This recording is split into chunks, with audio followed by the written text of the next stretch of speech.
بسم اللہ الرحمن الرحیم۔ السلام علیکم۔ میرا نام زاریہ ہے اور میری عمر اس وقت 29 سال ہے۔ یہ اس وقت کی بات ہے جب میں بی ایس سی کر رہی تھی۔ میں اسلام آباد سے تعلق رکھتی ہوں، لیکن میری زندگی اتنی آسان نہیں تھی جیسی سب کو لگتی تھی۔ میرے ابو کا انتقال ہوئے 18 سال بیت گئے تھے۔ وہ دن ہمارے لیے قیامت تھا۔ جب ابو گھر سے دفتر گئے تو پھر ان کی لاش گھر آئی تھی۔ میں تب بہت چھوٹی تھی، لیکن حالات نے مجھے ایک دم بڑا کر دیا، اور پھر کچھ عرصے تک سب سوگ مناتے رہے۔ میرے چاچو بہت اچھے تھے، وہ ہمارا بہت خیال رکھتے، لیکن جیسے ہی ابو کا چہلم ہوا، نانی اماں آئیں اور پتہ نہیں ایسا کیا کہا کہ گھر میں بہت لڑائی ہوئی۔ امی بہت روئی اور پھر نانی امی میری امی کو ساتھ لے گئیں، اور میں اپنے چاچو چاچی کے آسرے پہ یہاں رہ گئی۔ بعد میں پتا چلا کہ نانی نے امی کی دوسری شادی کی بات کی تھی، کیونکہ امی کم عمر تھیں، اس لیے وہ چاہتی تھیں کہ ان کی بیٹی ساری عمر بیوکی کو جھیلتے ہوئے نہ گزارتے۔ جب امی کی دلہن بنے تصویریں آئی تھی تو میں اس رات بہت روئی اور امی سے کئی گلے شکوے کیے، لیکن ان شکووں کو سننے والا کوئی نہیں تھا۔ امی کے جانے کے بعد چاچی نے مجھے میرے اسکول سے اٹھوا لیا تھا اور پھر ایک گورنمنٹ اسکول میں ڈال دیا۔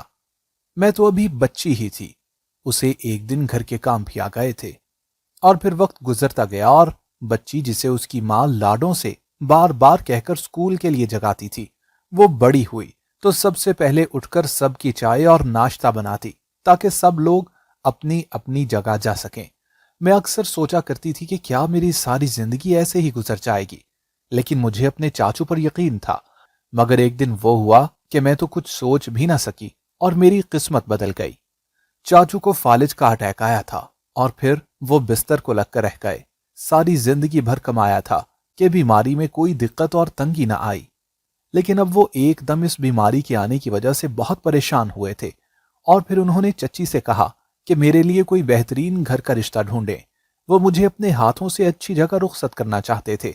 انہوں نے چچی کو خاص ہدایت کی کہ پیسوں کی فکر نہیں کرنی، بس رشتہ ایسا ہو کہ ہماری بچی ساری عمر خوش رہے، ہم لاکھوں کا جہیز دیں گے۔ ان کی اس بات پر میری آنکھوں میں آنسو آ گئے۔ جو کام میرے بابا کے بعد میری ماں کا تھا وہ اب چاچو چچی کر رہے تھے۔ میں ان کے احسانوں پر خاموشی سے بس آنسو پی کر رہ گئی۔ چچی نے رشتے دیکھنے شروع کیے اور پھر انہوں نے رشتہ ڈھونڈ ہی لیا۔ چاچو تو اٹھ نہیں سکتے تھے، سب کام چچی نے کیے۔ میں خوش تھی کہ انہوں نے ماں ہونے کا ہر فرض نبھایا تھا۔ میں نے اب تک لڑکا نہیں دیکھا تھا، لیکن مجھے اندازہ تھا کہ وہ یقیناً اچھا ہی ہوگا۔ میں بھی پڑھی لکھی اور خوبصورت تھی اور ایک اچھے گھرانے سے تھی، اسی لیے مجھے پوری امید تھی کہ میرا ہمسفر بھی میرے جیسا ہی ہوگا۔ میں نے کئی خواب بننا شروع کر دیے تھے، اور پھر چچی نے جہیز بنانا شروع کیا۔ جیسے چاچو چاہتے تھے ویسا نہ صحیح، لیکن میرے لیے ان کا خلوص اور پیار ہی سب کچھ تھا، اسی لیے میں تھوڑے اور سستے سامان پر ہی خوش تھی۔ اور پھر میری رخصتی کا دن آ گیا۔ مہندی کی رات نہ جانے کیسے چاچو کی طبیعت خراب ہو گئی۔ ڈاکٹر نے کہا کہ کچھ غلط کھایا ہے۔ اس بات پر ہم سب حیران ہوئے، کیونکہ چاچو صرف وہی پرہیزی کھانا کھا رہے تھے جو چچی بناتی تھیں، لیکن اب آخر کیا کر سکتے تھے۔ چاچو کو ہسپتال میں ایڈمٹ کرا دیا گیا۔ میں چاچو کی دعاؤں کے سائے میں رخصت ہونا چاہتی تھی، لیکن اب گھر آئی بارات کو واپس لوٹایا نہیں جا سکتا تھا، اس لیے سب فرائض چچی نے سر انجام دیے۔ نکاح ہوا تو مجھے چاچو اور ابو کی بہت یاد ستائی۔ میں امی سے بھی ملنا چاہتی تھی، لیکن وہ نہیں آئی۔ نکاح کے بعد جب مجھے دلہے کے ساتھ بٹھانے کے لیے لے جایا گیا تو تب میرے پیروں تلے سے زمین ہی نکل گئی، کیونکہ یہاں سب کچھ اس کے برعکس تھا جو میں نے سوچا تھا۔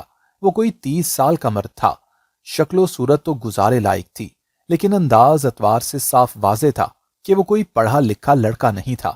بارات کے ساتھ آئے لوگوں میں سے بھی کوئی خاص مہذب نہیں لگ رہا تھا۔ وہ سب ندیدوں کی طرح کھانے پر ٹوٹ پڑے تھے۔ انہیں دیکھ کر مجھے احساس ہوا کہ آخر چچی مجھے اچھی جگہ کیسے بھیج سکتی تھیں۔ انہیں میرے ساتھ یہی کرنا تھا۔ وہ ہمیشہ مجھ سے نفرت کرتی آئی تھی، اور آج انہوں نے ساری نفرت سود سمیت واپس لوٹا دی تھی۔ چچی کے چہرے پر ایک مکروہ مسکراہٹ تھی۔ میں اب پہلی دفعہ شکر ادا کر رہی تھی کہ چاچو نہیں آئے، ورنہ وہ یہ سب دیکھ کر یا تو شادی نہ ہونے دیتے یا پھر وہ یہ بات دل پر لے جاتے۔ میں نہیں چاہتی تھی کہ چاچو کی صحت پر کوئی برا اثر پڑے، اسی لیے خاموش ہو گئی۔